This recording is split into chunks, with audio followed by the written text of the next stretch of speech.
What is good? Osiris here, stuck in the middle. And this is one of those articles that makes you look at it and wonder it can't be true.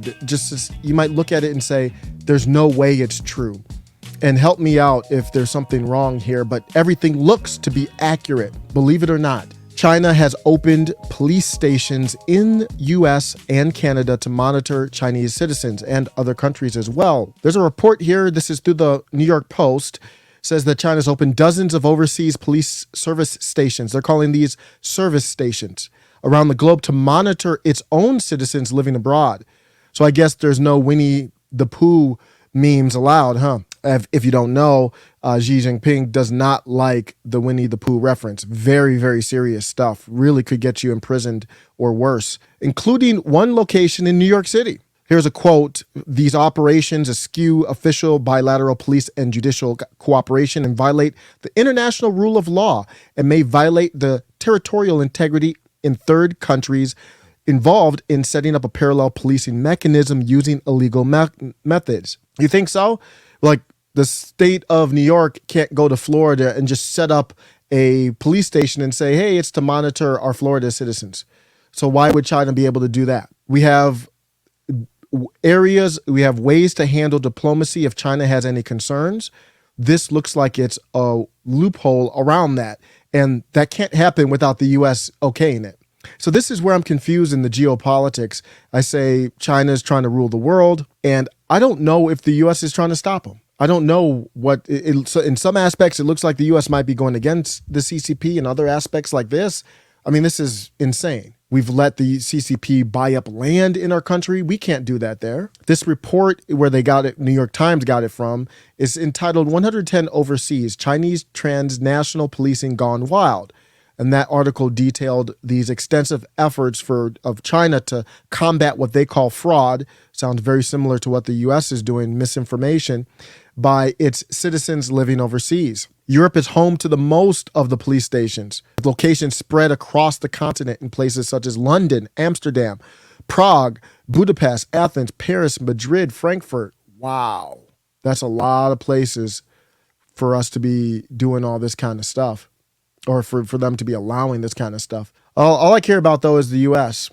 I want to look, we can't live in a bubble, but what I care about is the U.S. And my thoughts are, do we have United States service centers in China? Serious question. I don't know. To my knowledge, we don't, but I'm not some, all-knowing person about the geopolitics of the situation. If we do not have similar service centers in the CCP, then I don't understand how we can allow a country to do something within our borders that they wouldn't allow within theirs. Not to mention that China is funding the cartels. The cartels are running these illegal drugs through our country, which are the number one killer from age 18 to 45, I believe, through the CCP, through our open borders. Why are we allowing China to do this? Shout out to Salty Irish Girl. That's who I got this from, quote tweeting it. How is this happening? Why is this happening? Who's going to stop it? Well, why, is anybody talking about it? I haven't heard about it very much. The article from New York Times is even shoddy. It seems more like a press release from China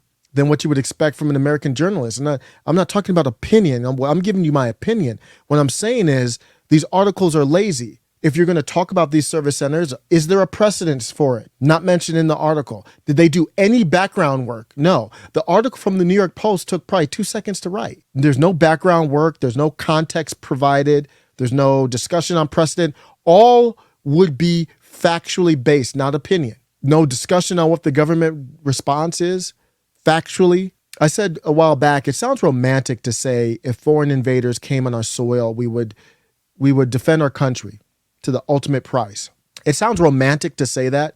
That UFC fighter, I forget his name, said that. I was like, oh, it sounds good, but I don't believe you. They took down a statue of Thomas Jefferson in our largest city and nobody cared. Who do you think's behind that? Do you think that we could take down a statue in the CCP through philosophy or other means? I'm not letting this Thomas Jefferson statue being removed from City Hall after 187 years go after we see all these different this piece of evidence of the CCP undermining our country. That's tangible evidence of it. Even if it's true and that's all they want to do is monitor their own citizens, that ain't the way to do it. So we have to start asking the questions, how are they able to do that? Why are they able to do that? Why do we have a member of Congress who's allegedly slept with a Chinese spy. Thomas Jefferson statue's bad, but George Floyd and Breonna Taylor statues are good. They're Hall of Fame busts in New York. This is the real life equivalence of 2 + 2 = 5. Happening in the true capital of our country. All of this, the police, the Chinese police state, this ridiculousness, and it's nothing against them as people, but that doesn't make any sense. We're not learning the right lessons from them, what happened to them, and our country's response to them. You take down Thomas Jefferson with the founding principles and you put them up there for what reason? Why do we have statues of them or busts of them up in New York for? Down the statue, no one talked about the statue still out of there. Our politicians can't even speak about hurricane relief without using the word equity. We've already been invaded. So don't talk about how you would defend our country. Thomas Jefferson believed in the separation of church and state. This critical race theory, which is down this path, critical theory of gender, race, all that kind of stuff, and equity. That's a religion integrated in our state. It's no accident that they took the guy out of the capital of our city, the basically de facto capital, who believed in the separation of this nonsense. Remember, this person said, never forget removing these statues with a risky position. This dude, Tom Perillo, is celebrating it. He's celebrating the removal of the statue.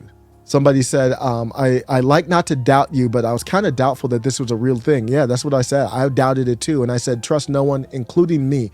I'm just an idiot in my basement. We're just trying to crowdsource the truth. So let me know what your truth is. Somebody said, we do have it. It's called the CIA. No, the CIA is not the same as a service center in another country. China has their MSS, their Ministry of State Security. That's their spying organization, just like the CIA. So we have the CIA, they have the MSS. The CIA is not the same as putting up a service center in their de facto in Shanghai or wherever. We have a service center in Shanghai. That's the equivalent. Let me know what you think.